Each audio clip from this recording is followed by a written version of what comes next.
Padre Celestial, te agradecemos por darnos un buen descanso nocturno y por despertarnos esta mañana para que tengamos otro día para servirte. Al comenzar nuestro estudio esta mañana, pedimos que abras nuestros corazones y mentes para recibir la luz que tienes para nosotros. Te pido que perdones mis pecados, que quites cualquier obstáculo en mi vida personal que pueda estar impidiendo que seas plenamente usado por mí en este momento.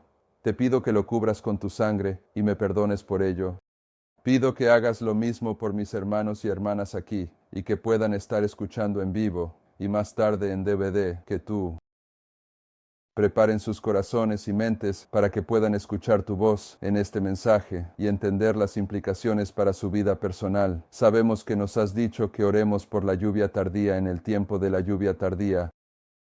Y queremos que nuestros corazones y mentes se abran al mensaje que tienes para nosotros, así que te pedimos que derrames el aceite dorado a través de estas tuberías que vienen de estos olivos en nosotros los vasos para que podamos compartir ese aceite dorado con aquellos con quienes entramos en contacto. Es nuestra oración. En el nombre de Jesús. Amén.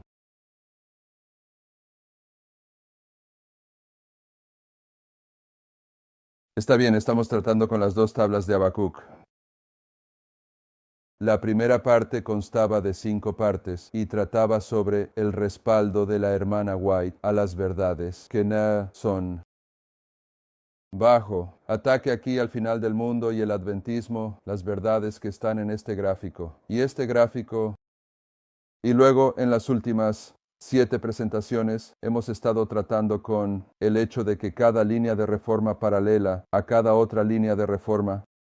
Hemos estado implementando eso con el propósito de la segunda sección de este estudio, que muestra estas 2 tablas, cómo se tipifican en la palabra de Dios. Y cuando terminemos eso, entonces iremos y tomaremos algunas otras comprensiones de estas 2 tablas. Pero hemos llegado al punto en el que comenzaremos a examinar la tipología, que justifica entender que estas 2 tablas de Habacuc son el símbolo del pacto que el Señor estableció con el adventismo millerita al inicio del adventismo y por lo tanto como fundamento serán el argumento al final del adventismo. En la revisión y Heraldo, 29 de abril de 1875, dice: «Toda la historia de los hijos de Israel fue escrita para nuestra admonición, a quienes han llegado los fines del mundo». Ningún hebreo podría estimar tan plenamente la sacralidad y el carácter exaltado de la ley de Dios como aquellos que aceptaron a Cristo como su Redentor. Él fue la base de todo el sistema judío. Quiero que veas que no hay ningún componente de la historia del antiguo Israel que no proporcione una lección profética para nosotros. Y vamos a mirar el comienzo de la historia del antiguo Israel y el final de la historia del antiguo Israel. El comienzo representado por Moisés, el final representado por Juan el Bautista y Cristo. Vamos a mostrar que Jesús ilustra el fin desde el principio. Y esta es una historia del primer Pentecostés al último Pentecostés para el antiguo Israel. Pentecostés a Pentecostés. Pero en esa cita quiero que entiendas que este es uno de muchos lugares donde la hermana White dice que Cristo fue la base, porque al final del adventismo hay un argumento sobre la fundación. Al final del antiguo Israel hubo un argumento sobre la fundación. Los judíos que pensaban que estaban defendiendo la fundación al final de la historia del antiguo Israel crucificaron la fundación. Y el Israel moderno, que piensa que está defendiendo la base del adventismo, está en el proceso de crucificar los mensajes en estos gráficos. Y si recuerdas, nuestro pasaje de Escritos Tempranos, página 259, la hermana White dijo que los protestantes, así como los judíos, crucificaron a Cristo. Así que es posible crucificar a Cristo, crucificando un mensaje si es su mensaje, y su mensaje está en estos gráficos. Así que vamos a comenzar en esta historia aquí, Sinai. Y vamos a leer del Éxodo capítulo 24, vamos a notar varias señales de camino que están en esta ilustración. En Éxodo 24, versículo 1, dice, y dijo a Moisés, sube ante el Señor, tú y Aarón y Nadab y Abiú y los 70 ancianos de Israel, y adorad desde lejos. Él está llamando a Moisés al Sinai ahora para recibir la ley, para recibir las instrucciones sobre la construcción del santuario. Si saltas al versículo 6, dice, y Moisés tomó la mitad de la sangre y la puso en tazones, y la otra mitad de la sangre la roció sobre el altar. Él ha hecho un altar antes de ser llamado, y ahora está ungido el altar, limpiando el altar, iniciando el pacto que el Señor ha hecho con ustedes con respecto a todas estas palabras. Así que esta historia sobre ellos subiendo al Sinaí es la historia del pacto. Está bien.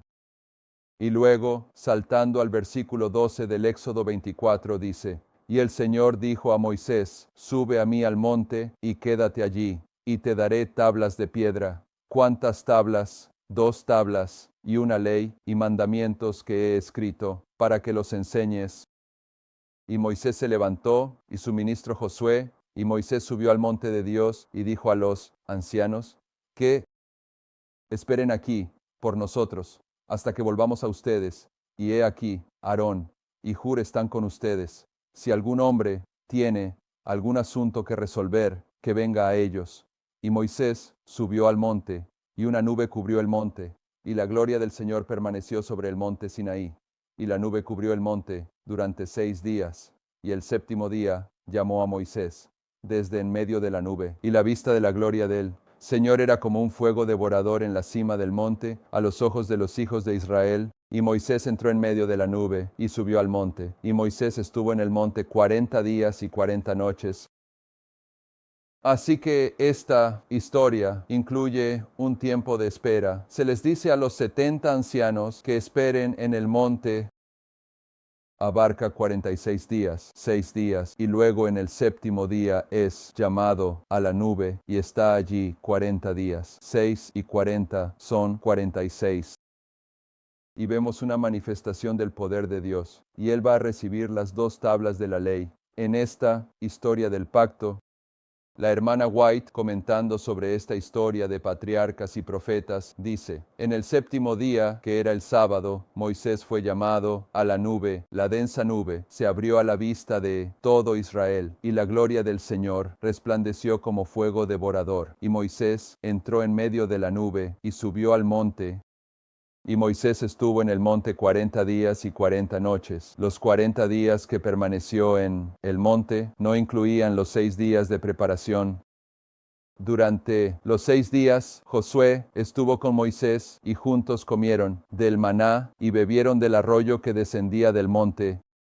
Pero Josué no entró con Moisés en la nube, permaneció allí y continuó comiendo y bebiendo diariamente mientras esperaba el regreso de Moisés. Pero Moisés ayunó los 40 días completos. Durante su estancia en la montaña, Moisés recibió direcciones para construir el santuario, en el que la presencia divina se manifestaría de manera especial. Hagan para mí un santuario, para que yo habite entre ellos, fue el mandato de Dios. Había el trabajo que se les dio para hacer cuando salieron de Egipto, pero aquí vemos que Él está entrando en pacto con ellos. Les va a dar las 2 tablas. Hay un tiempo de desgarramiento en esta historia. Ocurre en 46 días. Vemos la gloria de Dios mientras se manifiesta el poder de Dios. Y lo que estamos diciendo, porque estamos señalando esto, es que vamos a ver estas marcas de camino idénticas al final del antiguo Israel. Y así, los estamos colocando aquí, para que podamos ver el final desde el principio. Ahora, si te diriges a Éxodo 33, queremos añadir un par de marcas más, comenzando en el versículo 21, y llegaremos hasta el capítulo 34, versículo 10. Pero en Éxodo 33, versículo 21.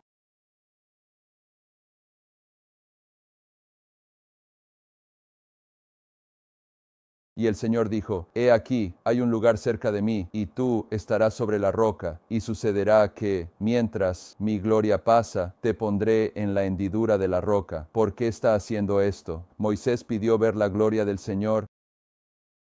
Versículo 21, y el Señor dijo, He aquí, hay un lugar cerca de mí, y tú estarás sobre una roca, y sucederá que mientras mi gloria pasa, te pondré en una hendidura de la roca, y te cubriré con mi mano mientras paso, y quitaré mi mano, y verás mis espaldas, pero mi rostro no será visto. Quiero que veas que hay una cobertura en esta historia de la mano de Dios, y una remoción de la mano de Dios, porque esta historia está prefigurando esta historia, donde el Señor sostuvo su mano sobre parte de este gráfico hasta que su mano fue retirada.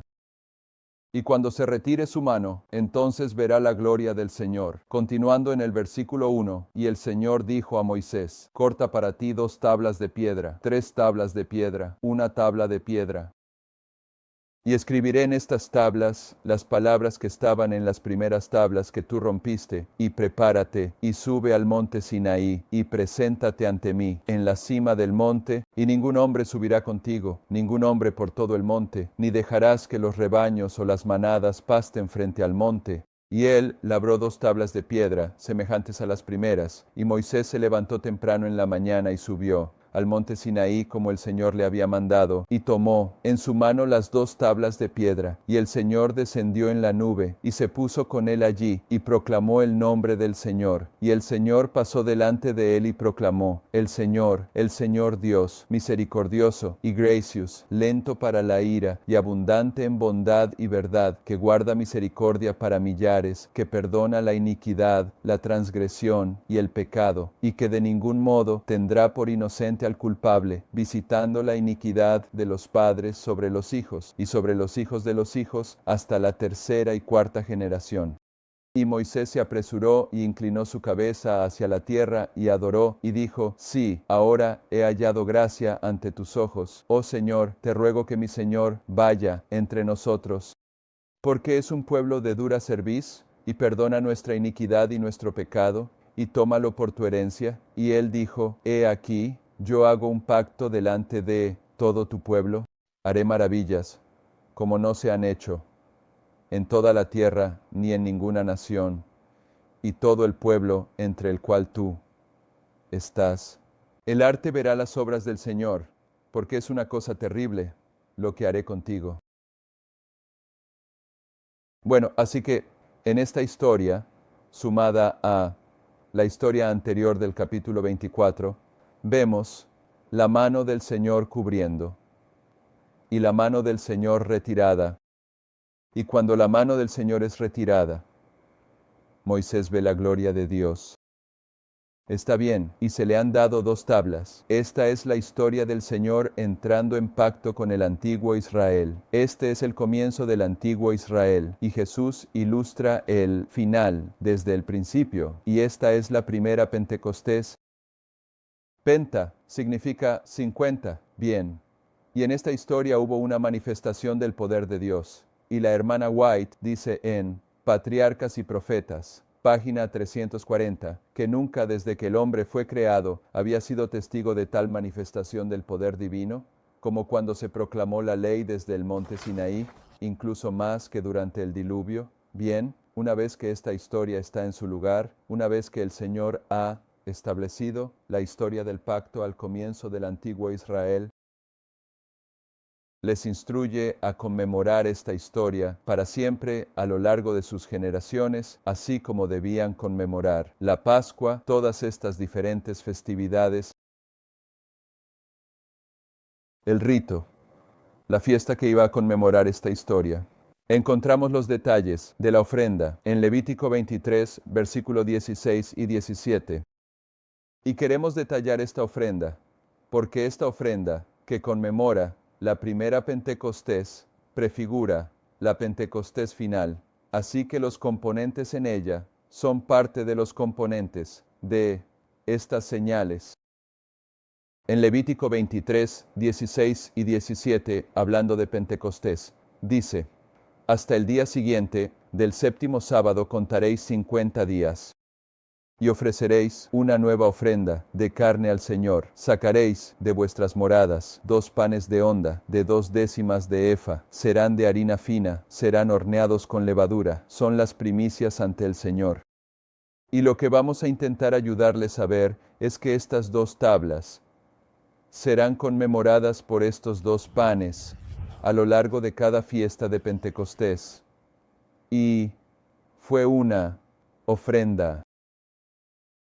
Hechos de los Apóstoles. ¿Qué era una ofrenda? Estos 2 panes eran una ofrenda. Hechos de los Apóstoles 1:90 dice: los judíos siempre se habían enorgullecido de sus servicios divinamente designados, y muchos de aquellos que habían sido convencidos de la fe en Cristo aún sentían que, dado que Dios había delineado claramente la manera hebrea de adorar, era imposible que alguna vez autorizara un cambio en alguna de sus especificaciones.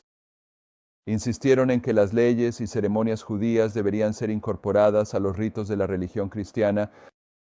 Eran lentos para discernir si todas las ofrendas sacrificiales eran las 2 tortas mecidas. ¿Era una ofrenda? Así se dice en el versículo 16, ofrecerás una nueva ofrenda de carne. Todas las ofrendas sacrificiales solo prefiguraron la muerte del Hijo de Dios, en la que el tipo se encontró con el antitipo, y después de la cual los ritos y ceremonias de la dispensación mosaica ya no eran vinculantes. Así que quiero que veas que estos 2 panes de onda en el Pentecostés son un tipo de Cristo, están tipificando a Cristo, porque todas las ofrendas estaban tipificando a Cristo. Y tengo los mismos versículos del Levítico 23 en tus notas, pero ahora, en lugar de mirar la ofrenda, vamos a observar el hecho de que son 2 panes de onda de harina fina. Y en Juan 6:35 dice: y Jesús les dijo: yo soy el pan de vida. Así que estos 2 panes de onda son pan. ¿Y quién es el pan de vida? Jesús. Todas las ofrendas tipifican a Jesús. Y Jesús les dijo: yo soy el pan de vida. El que viene a mí nunca tendrá hambre, y el que cree en mí nunca tendrá sed. Pero hay un problema aquí. En Levítico 23, 16 y 17 dice: hasta el día siguiente del 7º sábado contaréis 50 días, y ofreceréis una nueva ofrenda de grano al Señor. Sacarás de tu morada 2 panes de onda, de 2 décimas de efa, serán de harina fina, serán horneados con levadura. Son las primicias para el Señor. Y la levadura puede significar verdad o error. Puede significar pecado o justicia.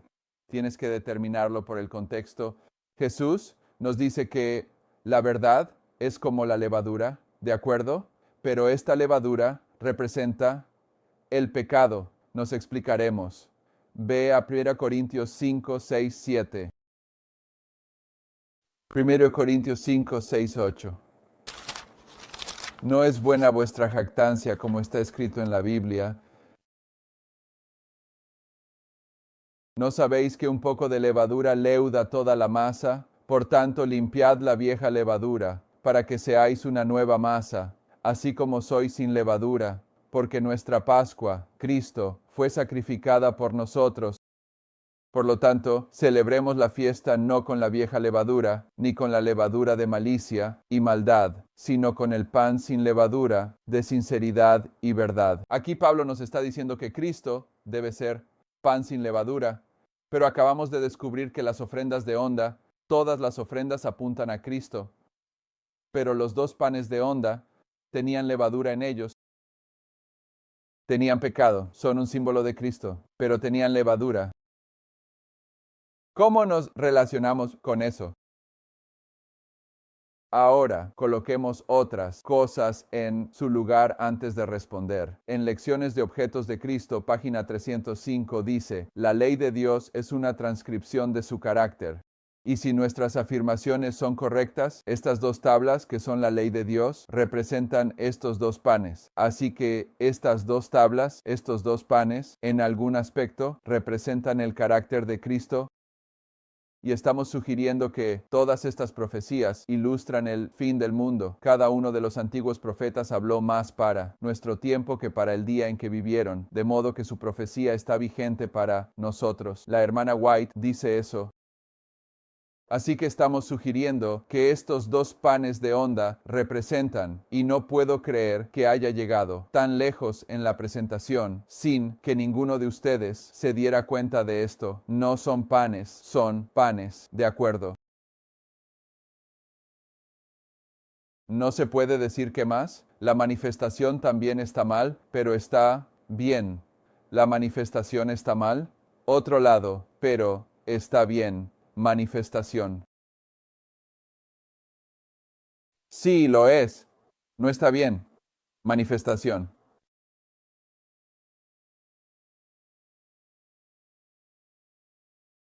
Ahora que hemos perdido el hilo de la conversación, al menos hemos perdido el mío. Estamos sugiriendo que estos dos panes de onda representan a los 144,000 al final del mundo. Nota el versículo 3 y 4 de Apocalipsis 14 que está en tus notas. Y cantaron como si fuera un nuevo cántico ante el trono y ante las cuatro bestias y los ancianos, y nadie podía aprender ese cántico sino los 144,000 que fueron redimidos de la tierra. Estos son los que no se han contaminado con mujeres, porque son vírgenes. Estos son los que siguen al Cordero a donde quiera que Él va. Estos fueron redimidos de entre los hombres. Siendo las primicias para Dios y para el Cordero, los 144,000 han sido redimidos. Definamos un poco el término. Redimido en profetas y reyes. No estoy seguro de esta referencia. No son 11 páginas. Tengo en las notas Profetas y Reyes, 581 a 592. Probablemente sea 591 a 592 o 581 a 582. Verifica revisando las notas. Profetas y Reyes dice 2 o 581 a 582. Verifica revisando las notas. Profetas y Reyes dice. Mientras el pueblo de Dios aflige sus almas ante Él, suplicando por pureza de corazón, se da la orden, quiten las vestiduras sucias. Y se pronuncian las palabras de aliento. He aquí, he hecho que tu iniquidad pase de ti, y te vestiré con un cambio de vestidura. Zacarías 3:4. La túnica inmaculada de la justicia de Cristo es colocada sobre los hijos de Dios, probados, tentados y fieles. El remanente despreciado está vestido con un atuendo glorioso, nunca más será contaminado por las corrupciones del mundo. Sus nombres están retenidos en el libro de la vida del Cordero, inscritos entre los fieles de todas las edades, han resistido las artimañas del engañador. Se han registrado, han resistido las artimañas del engañador, no han sido desviados de su lealtad por el rugido del dragón. Ahora están eternamente seguros de los dispositivos del tentador. Sus pecados son transferidos al originador del pecado. Una mitra justa se coloca sobre sus cabezas.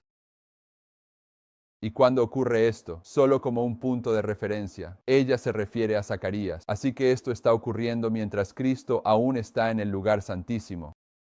Esto es justo antes de las 7 últimas plagas, pero esto es algo que está ocurriendo.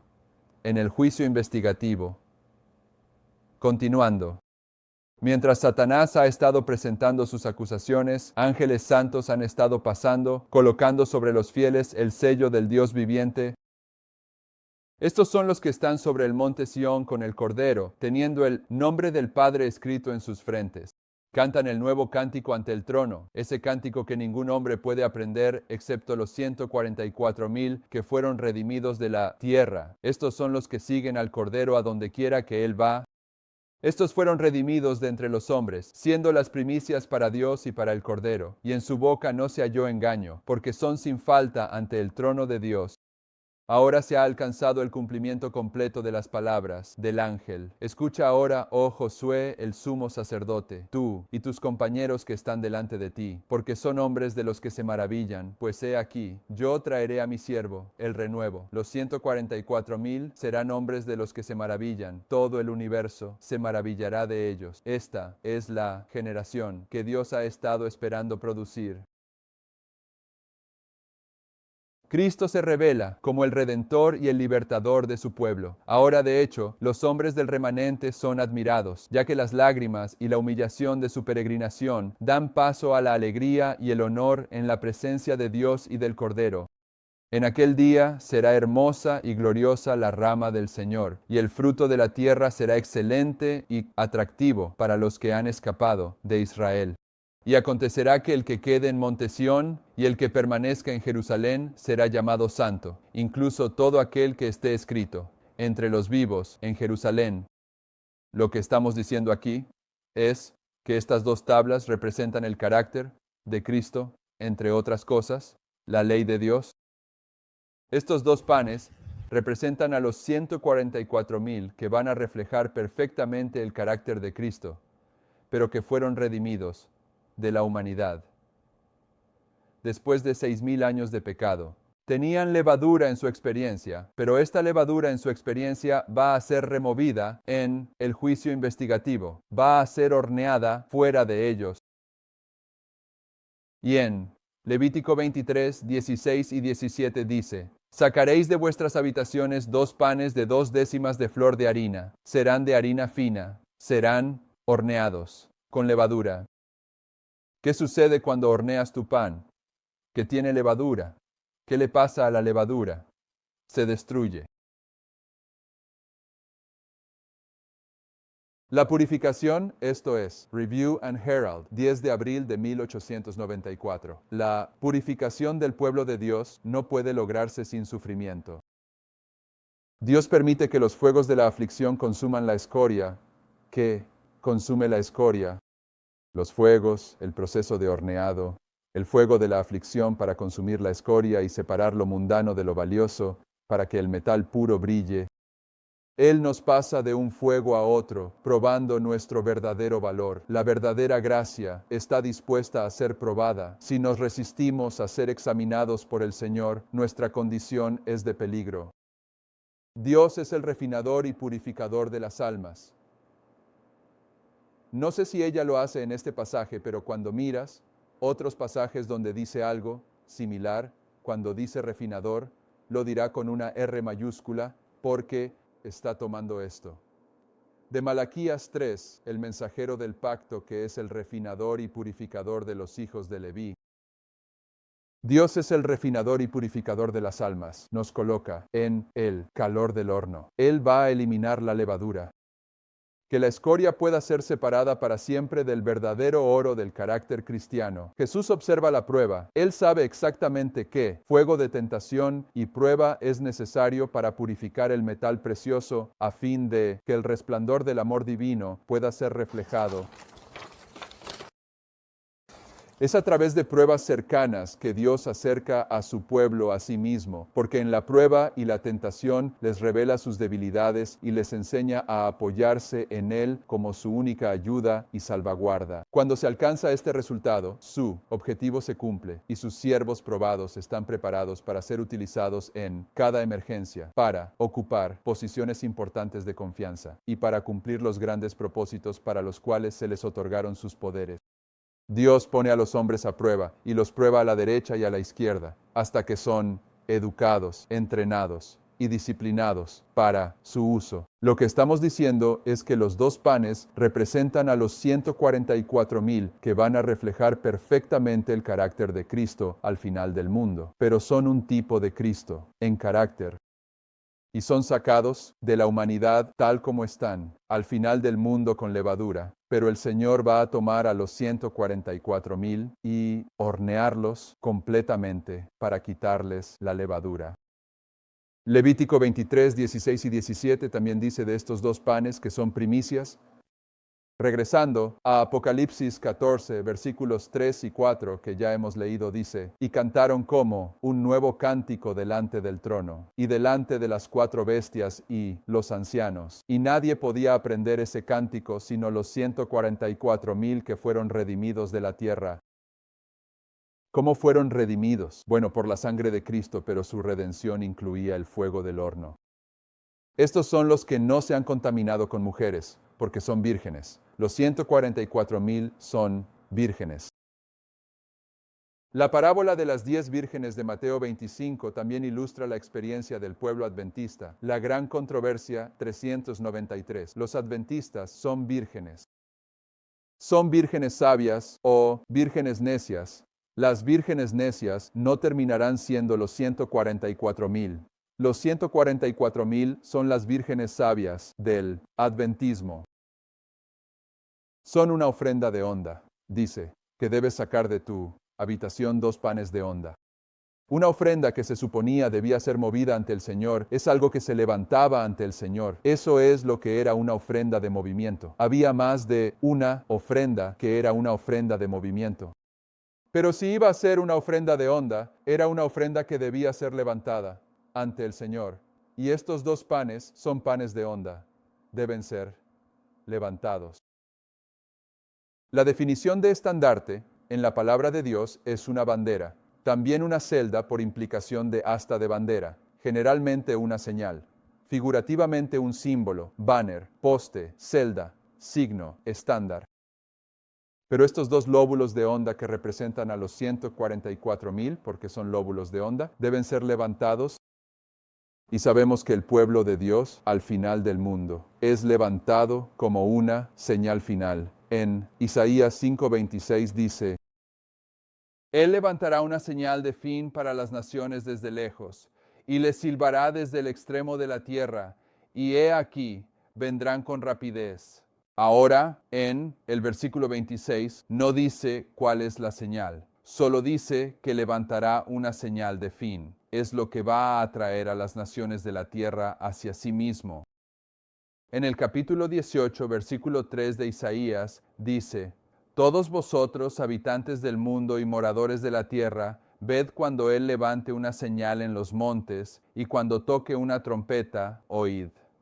Bien, ahora nos está diciendo que esto es La señal N se levanta en una crisis religiosa porque las montañas representan iglesias en la palabra de Dios y reinos, pero aquí iglesias. Es un conflicto religioso. Él va a levantar una señal de N y va a ser en el tiempo de la séptima trompeta, porque la séptima trompeta es la trompeta final.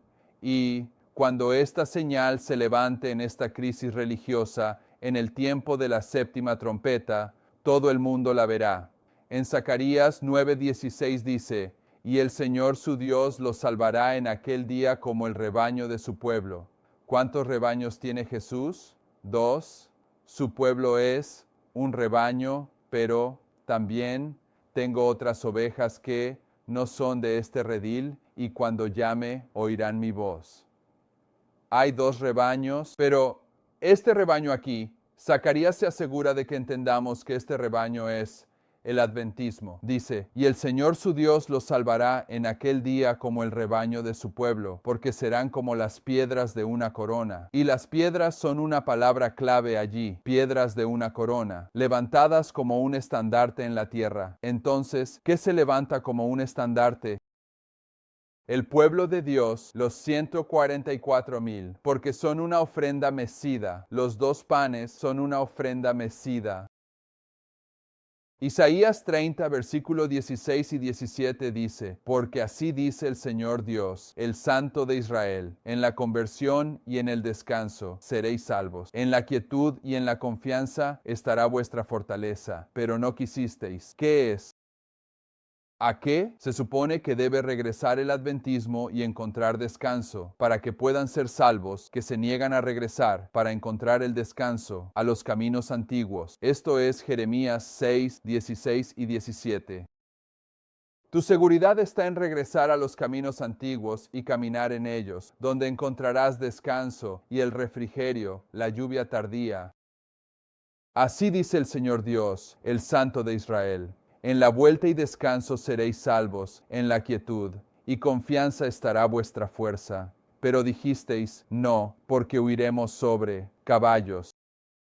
Por lo tanto, huiréis y montaremos sobre los veloces. Por lo tanto, los que os persigan serán veloces. 1,000 huirán a la reprensión de 1, y a la reprensión de 5 huirás. ¿Cuál es la reprensión de 5 que causa Aquellas personas que confían en los caballos de Egipto, si rastreas estos caballos en este pasaje, lo que representan a Egipto. Y al final del mundo, la humanidad confía en una sombra. Y solo hay dos sombras en las que confiar: la sombra del Altísimo o la sombra de Egipto. Y esta clase que se niega a caminar por los caminos antiguos para asegurar el descanso y el refrigerio, confían en Egipto, en los caballos de Egipto. ¿Y cuál es la reprensión? De 5 que los hace huir, es cuando vienen a aquellos que confían en la sombra del Santo de Israel y dicen: danos de tu aceite. Y dicen: ve a comprar tu propio aceite, y huyen ante la reprensión de 5. Huiréis hasta quedar como un faro en la cima de la colina y como un estandarte en un monte. ¿Cuándo es que las vírgenes necias vienen a las vírgenes sabias y dicen: danos de tu aceite?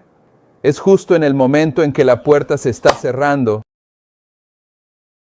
Cuando la puerta se está cerrando es cuando se levantará la señal del fin. La señal del fin es el rebaño del pueblo de Dios, siendo las longitudes de onda que han sido tipificadas por las 2 tablas de los 10 mandamientos que se levantan al final del mundo para llevar a todo el mundo, para llevar al otro rebaño, a Cristo.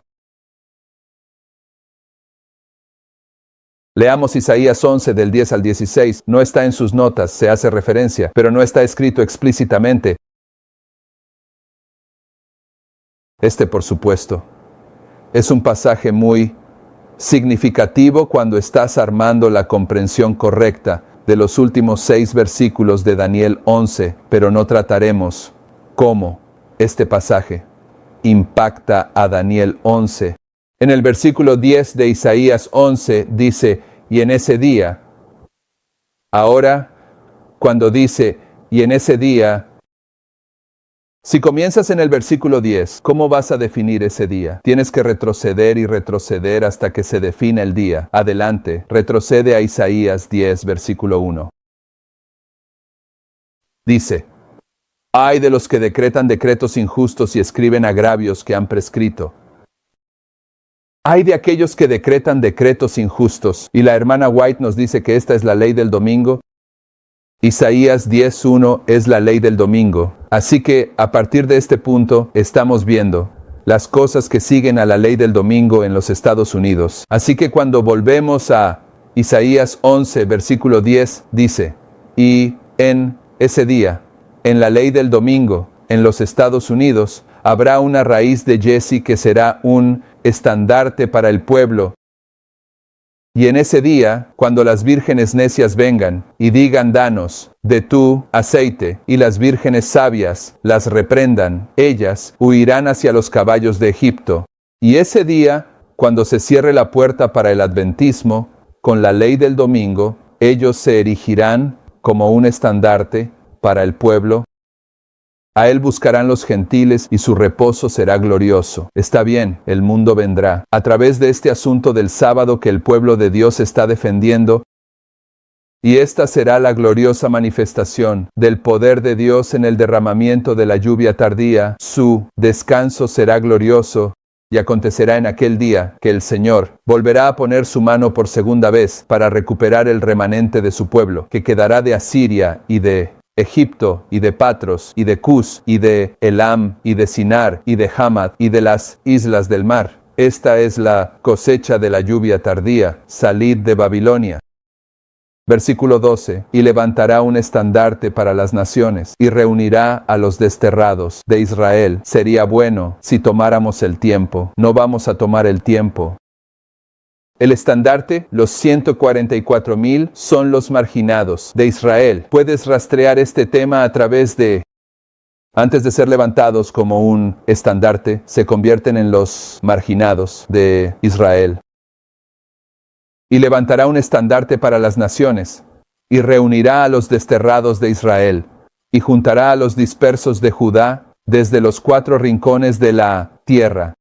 La envidia de Efraín se apartará y los adversarios de Judá serán cortados. Efraín no envidiará a Judá y Judá no molestará a Efraín, sino que volarán sobre los hombros de los filisteos hacia el oeste. Los despojarán al este juntos. Pondrán su mano sobre Edom, Moab, y los hijos de Amón les obedecerán. Está bien, me detendré ahí, pero esta referencia a Efraín y Judá molestándose mutuamente proviene de la historia de Gedeón. Este es el único otro lugar donde lo encontrarás en la Biblia.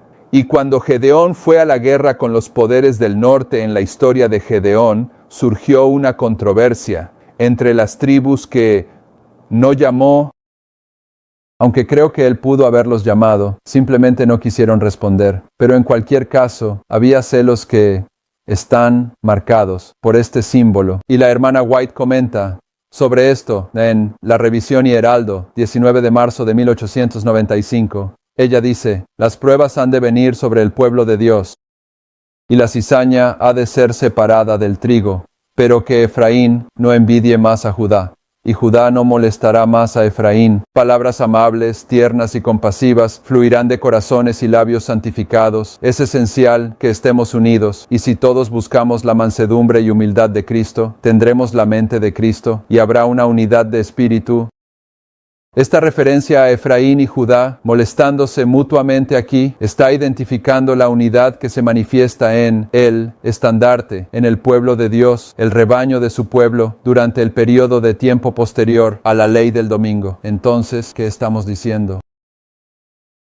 Estamos diciendo que estas dos mesas son un símbolo del pacto, y que los dos panes que se usaron en las ceremonias pentecostales hasta el último Pentecostés representan a Cristo. Ellos representan a Cristo en el sentido de que representan a los 144,000 que van a reflejar perfectamente su carácter, que serán levantados como un estandarte. Son una ofrenda de pan de onda al final del mundo, pero venían del mundo. Tenían levadura en ellos, pero esta levadura va a ser eliminada de ellos a medida que Cristo los ponga en el horno purificador. Cristo, el refinador.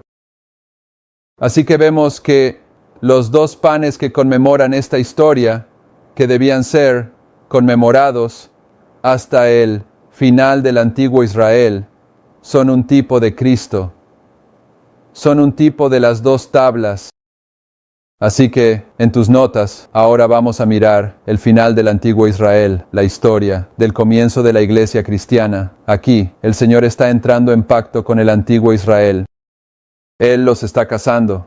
Aquí, está divorciando al antiguo Israel y está entrando en pacto con la iglesia cristiana. Ambas historias son una historia de su entrada en pacto, pero con diferentes entidades. Está bien, los panes pentecostales, Cristo es el pan de vida. En Juan 2, vamos a ver el número 46 mencionado, paralelamente a los 46 días de Moisés en el monte recibiendo instrucciones para construir el templo. Cristo acaba de limpiar el templo en el capítulo 2 de Juan, y en el versículo 18 dice, entonces los judíos le respondieron y le dijeron, ¿qué señal nos muestras, ya que haces estas cosas? Él acaba de limpiar el templo y los judíos dicen, ¿cuál es la señal que nos darás, que muestre tu autoridad para limpiar realmente el templo? Y en el versículo 19, Jesús respondió y les dijo, destruyan este templo y en 3 días lo levantaré. Ahí está su señal. No lo entienden, pero ahí está su señal. Él dice que no se le dará señal a esta generación excepto la señal de Jonás. Los 3 días que representan los mensajes de los 3 ángeles, porque todos los profetas están hablando sobre el fin del mundo. Y luego en el versículo 20 dice, entonces dijeron los judíos, 46 años fue su templo en construcción. ¿Cuándo lo levantarás en 3 días? Así que, cuando se trató de las instrucciones al principio del antiguo Israel para la construcción del santuario de Moisés, tomó 46 días, pero ahora encontramos en la historia que Herodes hizo una remodelación del templo en el período de Cristo y tomó 46 años, y su remodelación terminó en el año 27 de Ponce Cristo, que es, por supuesto, el año en que Cristo fue bautizado y Cristo fue al desierto para ser tentado por el diablo. Y tan pronto como terminó con eso, entra en Jerusalén y ¿qué hace? Limpia el templo. Y entonces los judíos dicen, ¿qué señal tienes que muestre tu autoridad para hacer esto? Destruyan el templo y en 3 días lo levantaré. Este templo ha estado en construcción durante 46 años. El templo de Herodes, 46 años en construcción. Así que lo que estamos viendo es que este hito está paralelando a este hito. Es un problema para los adventistas entender 46 días a 46 años. No, entendemos el principio del año día, pero en realidad no se trata del principio del año día aquí. Se trata de que el número 46 está asociado con la reconstrucción del templo. ¿Está bien? Y ahora sabemos en esta historia, aquí al final de Israel antiguo, que Cristo vino a confirmar el pacto con muchos por una semana. Así que una vez más, Él está entrando en pacto, tal como lo hizo aquí. Vino a confirmar el pacto. Tienes eso en tus notas, Daniel 9:27. Aquí hubo una manifestación de poder. La hermana White dice que la mayor manifestación de poder que se había presenciado jamás fue en el Sinaí. Y hubo una manifestación de poder en Pentecostés. El libro de los Hechos de los Apóstoles, página 38, dice que la ascensión de Cristo al cielo fue la señal de que sus seguidores debían recibir la bendición prometida.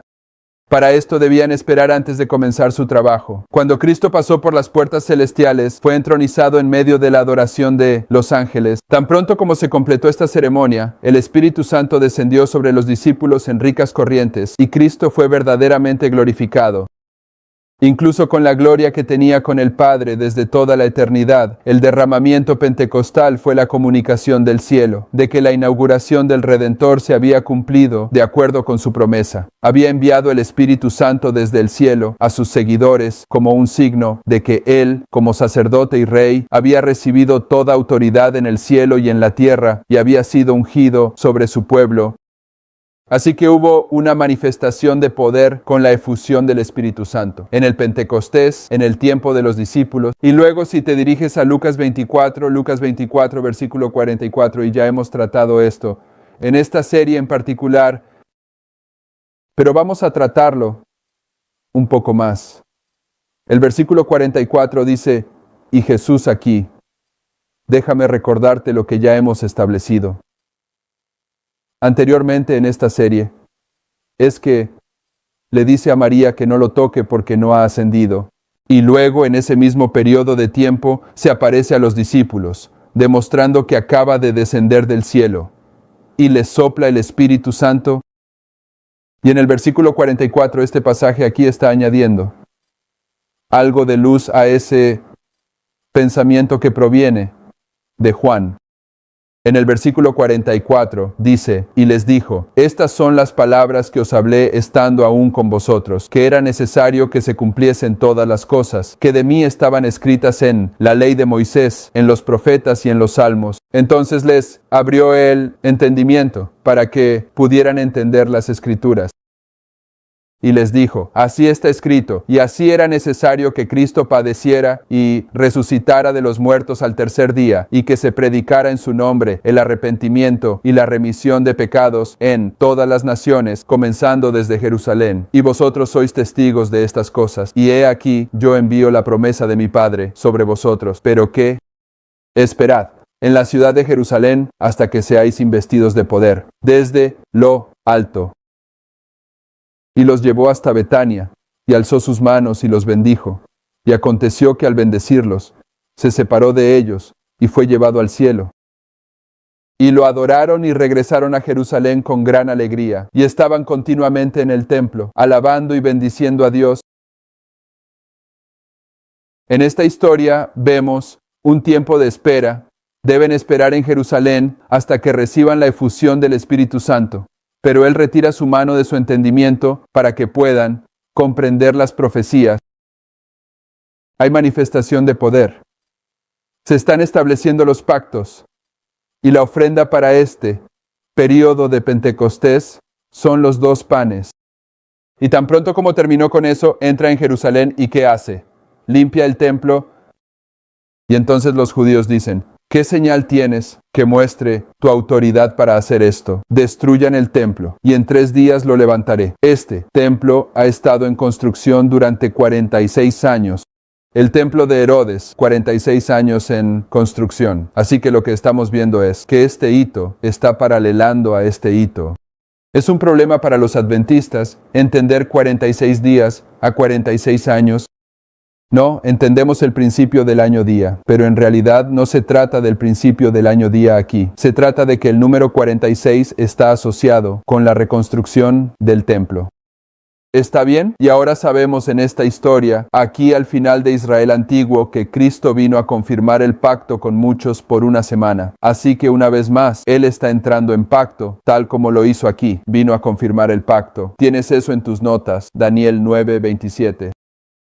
Aquí hubo una manifestación de poder. La hermana White dice que la mayor manifestación de poder que se había presenciado jamás fue en el Sinaí.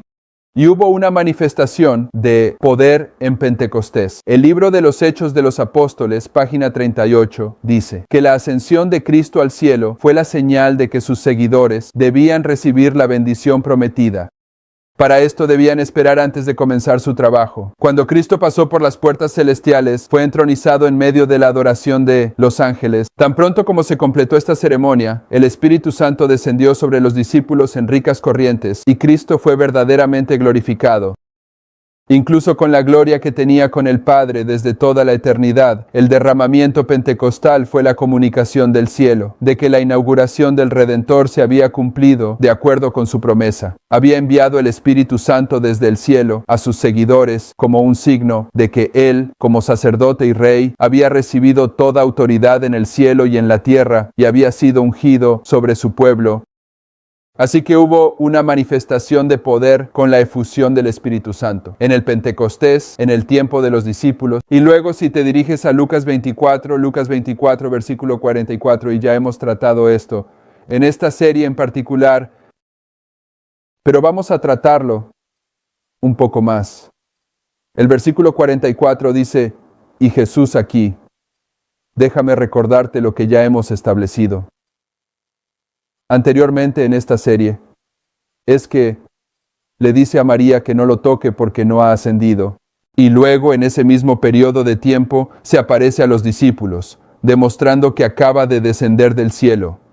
Y les sopla el Espíritu Santo. Y en el versículo 44 este pasaje aquí está añadiendo algo de luz a ese pensamiento que proviene de Juan. En el versículo 44 dice, y les dijo, estas son las palabras que os hablé estando aún con vosotros, que era necesario que se cumpliesen todas las cosas, que de mí estaban escritas en la ley de Moisés, en los profetas y en los salmos. Entonces les abrió el entendimiento para que pudieran entender las escrituras. Y les dijo, así está escrito, y así era necesario que Cristo padeciera y resucitara de los muertos al tercer día, y que se predicara en su nombre el arrepentimiento y la remisión de pecados en todas las naciones, comenzando desde Jerusalén. Y vosotros sois testigos de estas cosas. Y he aquí, yo envío la promesa de mi Padre sobre vosotros. Pero ¿qué? Esperad en la ciudad de Jerusalén hasta que seáis investidos de poder, desde lo alto. Y los llevó hasta Betania, y alzó sus manos y los bendijo. Y aconteció que al bendecirlos, se separó de ellos, y fue llevado al cielo. Y lo adoraron y regresaron a Jerusalén con gran alegría, y estaban continuamente en el templo, alabando y bendiciendo a Dios. En esta historia vemos un tiempo de espera. Deben esperar en Jerusalén hasta que reciban la efusión del Espíritu Santo. Pero Él retira su mano de su entendimiento para que puedan comprender las profecías. Hay manifestación de poder. Se están estableciendo los pactos. Y la ofrenda para este período de Pentecostés son los 2 panes.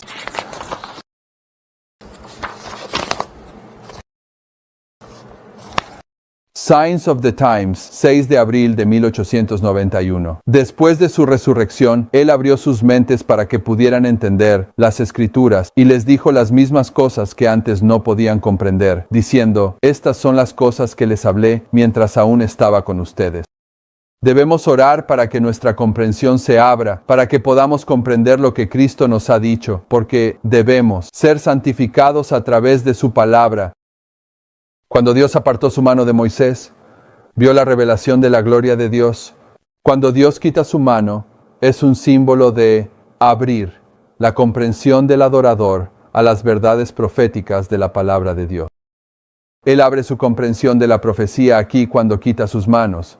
Y mañana, si Dios quiere, veremos que cuando Él quita su mano del gráfico de 1843, es ahí donde los pioneros identificaron que lo que representa el quitar su mano es la apertura de su comprensión al 2520 y al 2300, que en realidad terminan en 1844 en lugar de 1843.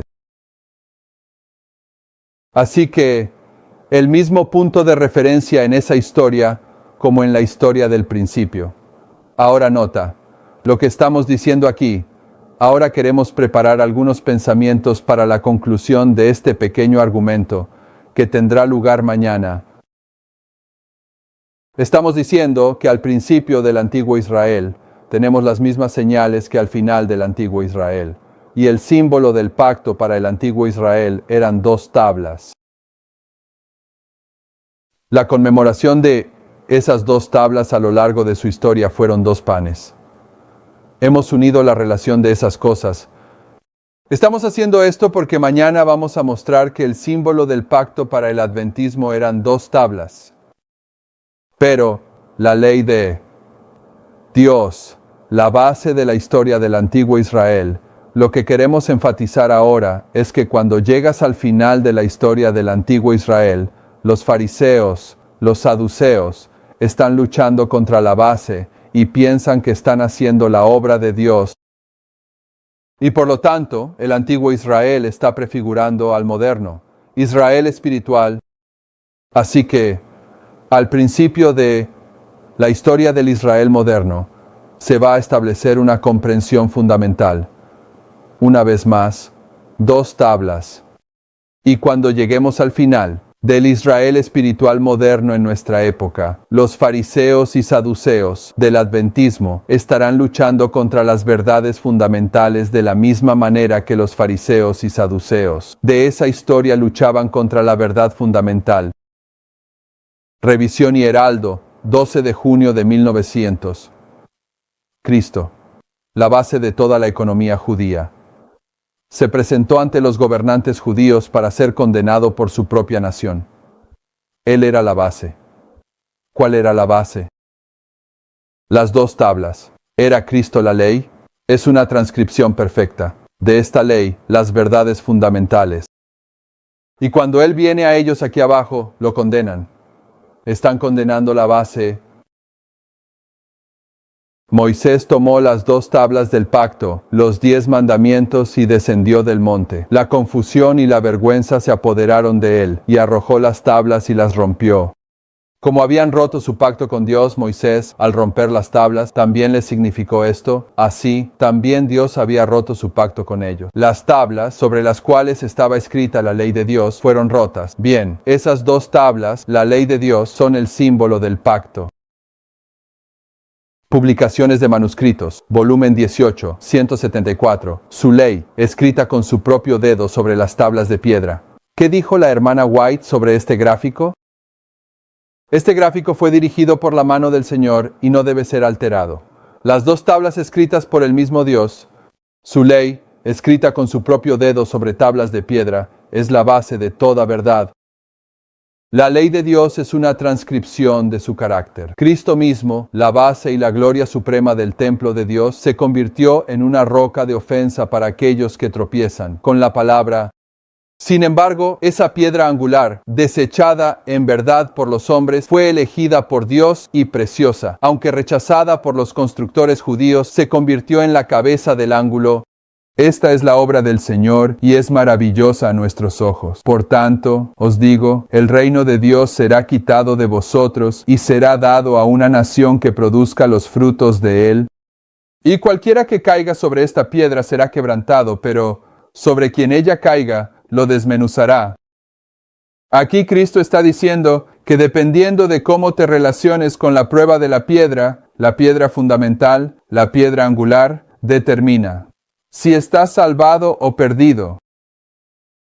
Estas profecías los judíos las habían repetido a menudo en sus sinagogas, aplicándolas al Mesías venidero. Cristo era la piedra angular de la economía judía y de todo el plan de salvación. Esta piedra fundamental los constructores judíos, los sacerdotes y los gobernantes de Israel la estaban rechazando ahora. Están rechazando la piedra fundamental en esta historia. El Salvador llamó su atención sobre las profecías que les mostrarían su peligro, porque hay varias profecías que están rechazando aquí. No era solo una profecía. Por todos los medios a su alcance, buscó dejar claro a ellos la naturaleza del acto que estaban a punto de realizar. Y sus palabras tenían otro propósito. Al hacer la pregunta, cuando el Señor de la viña venga, ¿qué haréis con esos labradores? ¿Qué les hará a esos labradores? Cristo tenía la intención de que los fariseos respondieran como lo hicieron. Tenía la intención de que se condenaran a sí mismos. Sus advertencias, al no hacerlos arrepentir, sellarían su destino. Y deseaba que vieran que se traían ruina a sí mismos. Él diseñó mostrarles la justicia de Dios y la retirada de sus privilegios nacionales que ya había comenzado y que terminaría no solo en la destrucción de su templo en su ciudad, sino en la dispersión de su nación. Hermanos y hermanas, este es el clímax del Evangelio eterno. El Evangelio eterno es la obra de Cristo en la producción de dos clases de adoradores basadas en un mensaje de prueba profética. Y Dios designa que cuando el Evangelio eterno está alcanzando su clímax, el pueblo que está rechazando el mensaje de prueba profética está simultáneamente cumpliendo esa profecía. Mensaje de prueba, porque el mensaje de prueba profética describe la separación del trigo y la cizaña. Y eso es lo que los judíos estaban haciendo. Estaban cumpliendo las mismas profecías que estaban rechazando. Eso es lo que el adventismo está haciendo hoy. Está cumpliendo las mismas profecías que está rechazando. Los oyentes reconocieron la advertencia, pero a pesar de la sentencia que ellos mismos habían pronunciado, el sacerdote y los gobernantes estaban listos para llenar la jarra diciendo: «Este es el heredero, venid, matémoslo». Pero cuando buscaron echar mano de él, temieron a la multitud, porque el sentimiento público estaba a favor de Cristo. Ahora, cuando se repite esta historia, van a matar a las vírgenes sabias, no en el adventismo. Los van a desasociar. Cuando llegue al punto en que las vírgenes sabias comiencen a ser desasociadas, sabes que estás justo al final del Evangelio eterno. Al citar la profecía de la piedra rechazada, Cristo se refirió a un acontecimiento real en la historia de Israel. El incidente estaba relacionado con la construcción del primer templo, aunque tenía una aplicación especial en el momento de la primera venida de Cristo y debería haber apelado con cierta fuerza especial a los judíos, también tiene una lección para nosotros. Cuando se erigió el templo de Salomón, las inmensas piedras para las paredes y para la fundación fueron completamente preparadas en la cantera y se llevaron al lugar de construcción. No se debía usar ningún instrumento sobre ellas. Los trabajadores solo tenían que colocarlas en su posición. Para su uso en la fundación, se había traído una piedra de tamaño igual y forma peculiar. Pero los trabajadores no pudieron encontrar lugar para ello, y no lo aceptarían. Era una molestia para ellos mientras yacía sin uso en su camino. Largamente permaneció como una piedra rechazada. Desde 1863, esto ha permanecido como una piedra rechazada. Largo tiempo permaneció como una piedra rechazada, pero cuando los constructores llegaron a la esquina, buscaron para encontrar una piedra de tamaño y resistencia adecuadas, y de la forma adecuada para ocupar ese lugar particular y soportar el gran peso que recaería sobre él. Si hacen una elección imprudente para este lugar importante, la seguridad de todo el edificio estaría en peligro. Deben encontrar una piedra capaz de resistir la influencia del sol, de la helada y de la tempestad. Varias piedras habían sido elegidas en diferentes momentos, pero bajo la presión de un peso inmenso se habían desmoronado. Otras no pudieron soportar la prueba de cambios atmosféricos repentinos, pero al fin se llamó la atención sobre la piedra que había sido rechazada durante tanto tiempo. Había estado expuesta al aire, al sol y a la tormenta, sin revelar grieta. Los constructores examinaron esta piedra.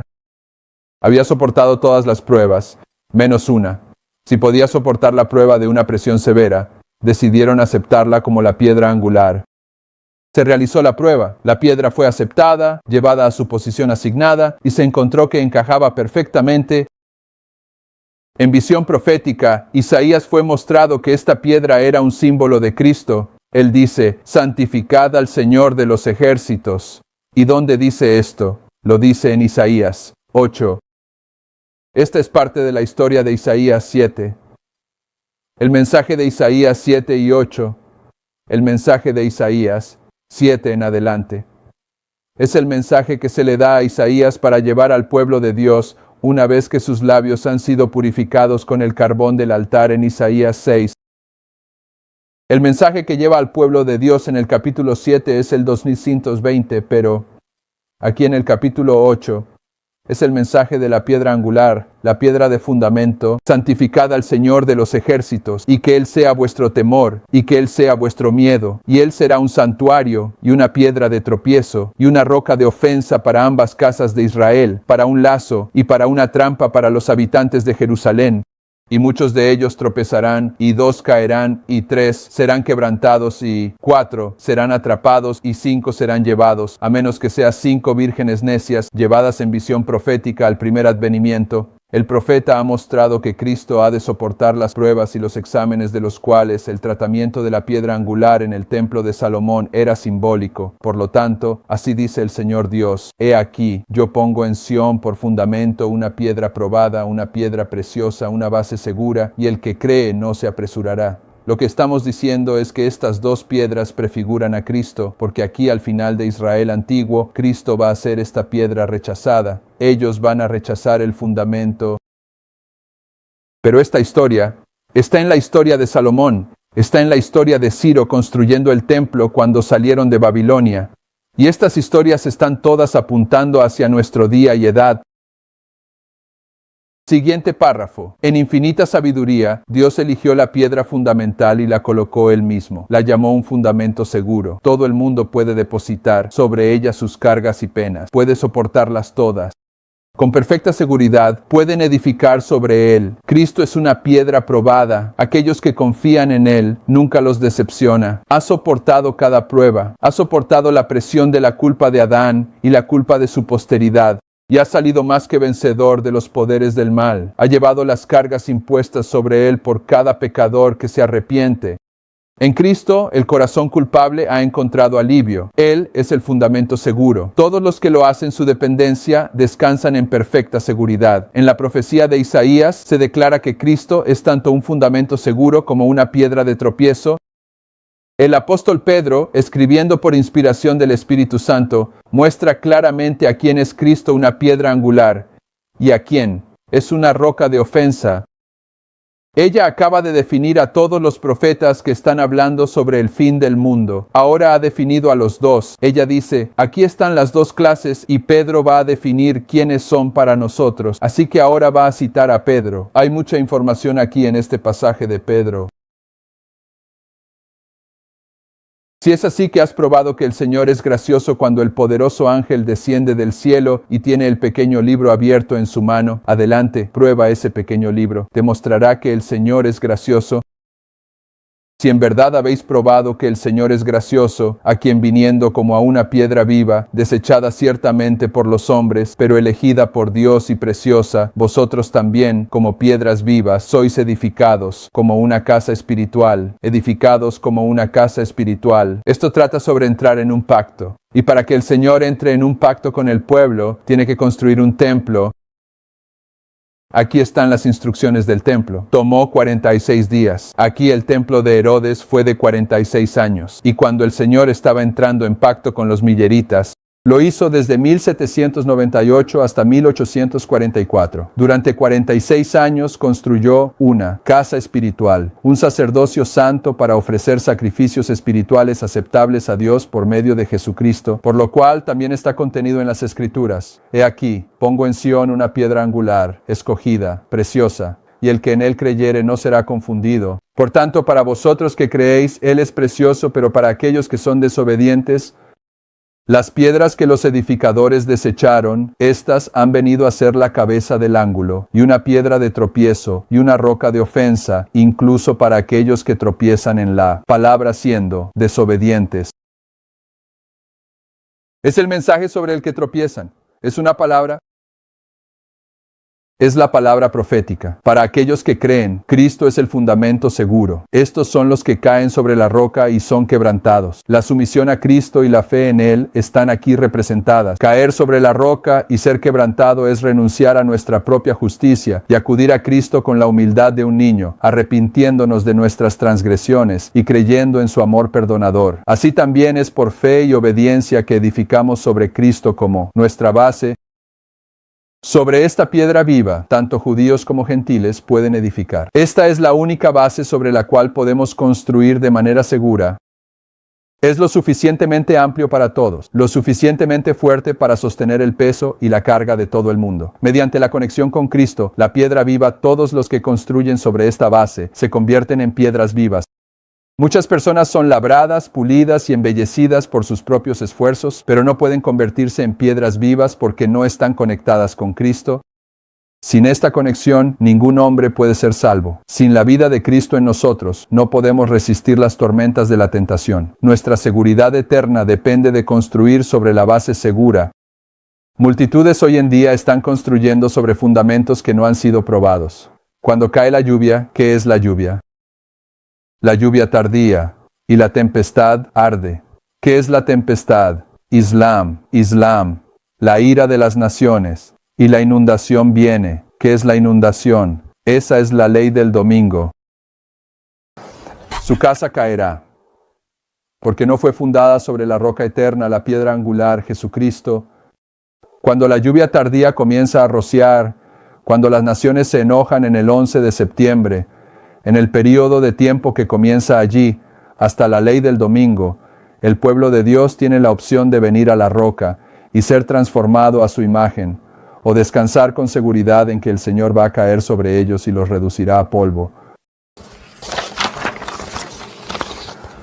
A aquellos que tropiezan en su palabra, siendo desobedientes, Cristo es la roca de ofensa. Pero la piedra que los edificadores desecharon, esa ha sido hecha la cabeza del ángulo. Como la piedra desechada, Cristo en su misión terrenal había soportado el desprecio y el abuso. Fue menospreciado y rechazado por los hombres. Un hombre de dolores con el sufrimiento. Fue despreciado y no lo estimamos. Pero el tiempo está cerca cuando será glorificado. Por la resurrección de los muertos, será declarado el Hijo de Dios con poder. Y, cuando fue resucitado, ¿qué hizo? Ascendió. Esta historia está paralelando la historia de la ley del domingo. Cuando los 144,000 sean levantados, ascenderán después de ser resucitados de las obras muertas de la Odisea. En su segunda venida se revelará como el Señor del cielo y de la tierra. Aquellos que ahora estaban a punto de crucificarlo reconocerían su grandeza. Ante el universo, la piedra desechada sería la cabeza del ángulo. A través de muchas ilustraciones, el último párrafo y advertencias, Jesús mostró cuál sería el resultado para los judíos al rechazar al Hijo de Dios. En estas palabras se dirigía a todos, en cada época que se niegan a recibirlo como el Redentor. Cada advertencia es para ellos. El templo profanado, el hijo desobediente, el falso labrador, los constructores desdeñosos tienen su contraparte en la experiencia de cada pecador. A menos que se arrepienta, el destino que ellos presagian será el suyo. Así que lo que estamos diciendo es esto. Jesús ilustró el final de Israel desde el principio. Y al principio del antiguo Israel, cuando entró en pacto con ellos, les dio 2 tablas como símbolo del pacto. En la historia, cuando estaba entrando en pacto, marcó un tiempo de desgarramiento. Él marcó el número 46 en asociación con la edificación del templo, y mostró que cuando retiró su mano, hay un aumento de conocimiento a medida que Moisés recibe la comprensión de la gloria de Dios y manifiesta su poder. Al final de Israel antiguo, Él entra en pacto con la iglesia cristiana. Hay un tiempo de desgarramiento marcado por 46 años una vez más en la construcción del templo. Él retira su mano y muestra la gloria del mensaje profético a sus discípulos. Y Él manifiesta su poder en la efusión del Espíritu Santo. Y el símbolo de esta historia son los 2 panes que han sido prefigurados por las 2 tablas, porque las 2 tablas representan a Cristo. Es una transcripción de su carácter.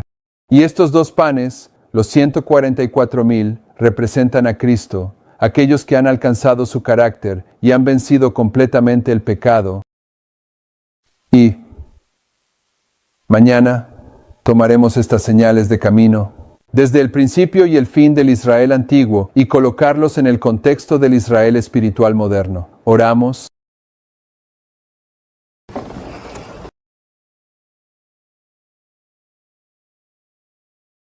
Padre Celestial, vemos el poder, la fuerza y la gloria de la técnica que proporcionaste a tu pueblo para unir línea sobre línea. Cita selectiva. Entendemos que el misterio de la iniquidad ya está en acción y que la mayoría de nosotros en el adventismo ya hemos sido tan adoctrinados con tradiciones y costumbres preconcebidas que no podemos ver el valor de cómo estableces la autoridad en tu palabra. Oramos para que quites las vendas de nuestros ojos y de nuestros hermanos y hermanas que no están viendo estas cosas, para que puedan reconocer que la historia de Israel antiguo se está repitiendo ahora en la historia de Israel moderno, y que tú ilustras el fin desde el principio cada vez, y que podamos tener confianza en la palabra profética que nos está diciendo que en este momento el tema de la prueba es esta piedra angular que está a punto de ser levantada y convertirse en la cabeza del ángulo ante todo el universo. Pedimos una bendición sobre el servicio de este día que tú has dado a cada uno de nosotros para hacer. Pedimos una bendición sobre las producciones que están en curso con los DVDs y la transmisión en vivo. Te agradecemos por todas estas cosas en el nombre de Jesús. Amén.